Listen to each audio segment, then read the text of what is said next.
Welcome back, everybody. Zoned In Media. We have a little bit of a shorter show today. We have two teams we're focusing on.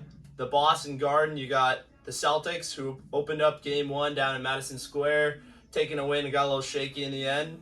And then later on, we'll talk about the Bruins, of course. But for starters, how do you feel about the Kristaps Porzingis debut and homecoming down in Madison Square? I'm all in on him. I was a little skeptical when we picked him up. For some reason, I thought he was a little older than he was. I didn't know he's only like 28. I thought he was like 33, which was way off. Injuries, man. Yeah, in basketball, 5 years is a lot. The injury thing too, yes. But I thought he was well out of his prime. I thought he was in his prime when he was with the Knicks, and he showed out last night. He was smiling, laughing. I never really saw that out of him.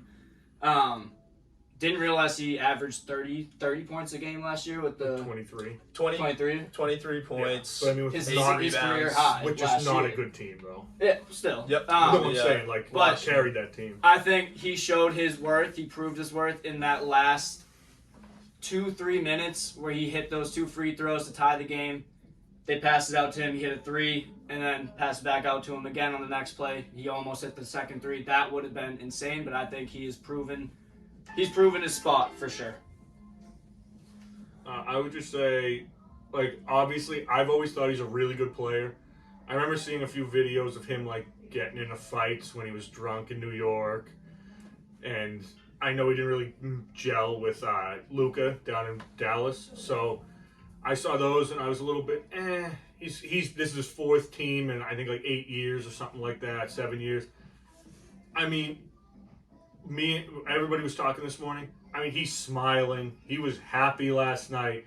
He looked free. He didn't have to be the focal point. It's still Jason Tatum and Jaylen Brown's team. He can be the third guy behind him.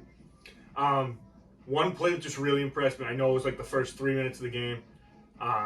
Julius Randle just goes up for a layup, and he just put his hands up. Did not jump. Did not do anything, and he blocked Julius Randle, who's 6'9", easily. Just and didn't even Randall's jump. A horse, too. Yeah, Randall's a horse, and he just stood in there, and he just put his hands up and just blocked the shot. So, I mean, that's elite rim protecting without even really trying. And then you added Drew Holiday, who might not have had the best stats-wise game last night. But, I mean, the guy's just a menace defensively. Mm-hmm. Good leader, good ball distributor, just a good all-around teammate, too. I mean, the bench looked good, so I'm really excited. I'm really looking forward to seeing what everybody has to do this year.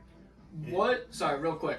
Why did they take out, I think it was Porzingis at the end of the game to put in Pritchard? Is it because he has a high free throw percentage and they knew the Knicks were on a foul?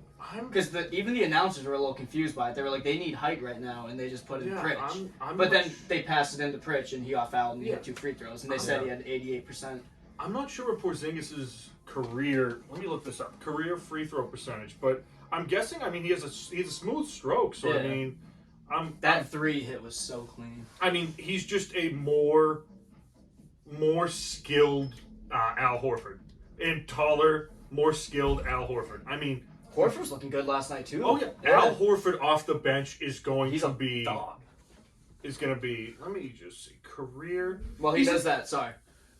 Yeah, so on the emotional happiness of Porzingis, I think Porzingis finally realizes that he's on a team that actually has a chance of getting him a ring.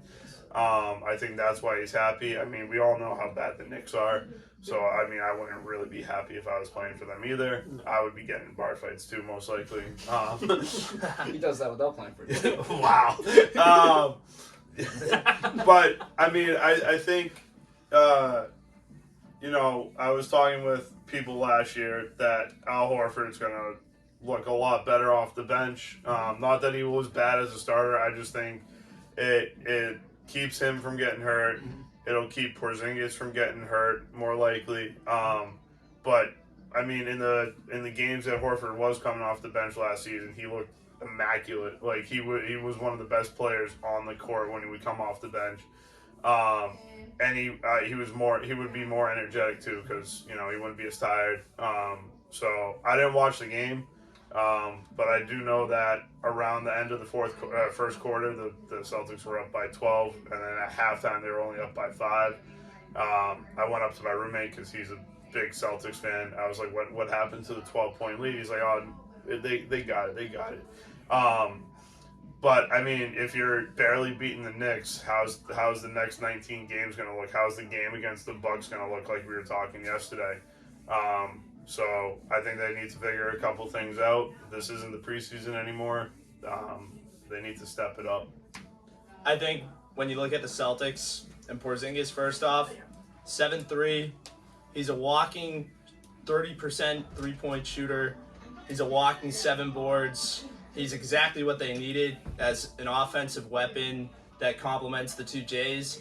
When I look at the problem with last night, it's Joey Maz running Jaylen Brown as a catch-and-shoot shooting guard. Jaylen Brown is a physical fighter to drive and kick, all that stuff. Give him the rock and let him work. He can pull up. He can definitely shoot off the dribble, but he's not a catch-and-shoot guy, and Mazzulla tries to force his philosophy in on that. That's why you have the whole roster of coaches behind him, Charles Lee and Van Gundy and all this. First off, my last point with the Knicks, they're actually respectable these days. Thibodeau, he's a good coach. They play hard for him. They're a gritty defensive team. I see them making the playoffs. We were talking about before we were on air, a 3rd or 4th seed. But yeah, you got Miami this Friday. That'll be exciting. Just to add on to Brendan's point, I don't like Mazzulla ball. I think it's way too 3 heavy. I think that's one of the reasons why they got Kristaps Porzingis as well. Because I don't mind a drive and kick. But I mean, I don't want Tatum shooting 10 threes a game when he can easily just drive by a defender and potentially kick it out for a more open 3 or just an easy layup. I think Mazzulla's way too focused on threes and the analytics behind it. Oh, if I take 40 threes, even if I make 15 of them, that's more points that I can get. I mean, if they focused more on defense, especially last year, this was a problem. Instead of just chucking up threes, I don't know. That Miami series might have been different. The whole season might have been a little different. So I just want them to be more focused on passing the ball out, and then focusing on the drive and kicks with Tatum, Brown, and even like a guy like Porzingis. You're gonna draw attention in there. So you're going to be able to kick it out to a guy like Pritchard, Hauser, who are decent 3-point shooters. So I just want, if you're going to be taking threes, I want you to be taking them with your best 3-point shooters, not a Jaylen Brown. You have physical dogs. Use them. Set up the open 3. The bar for this team is 65 wins, 41 wins at home, and banner 18. If they don't do that, failure.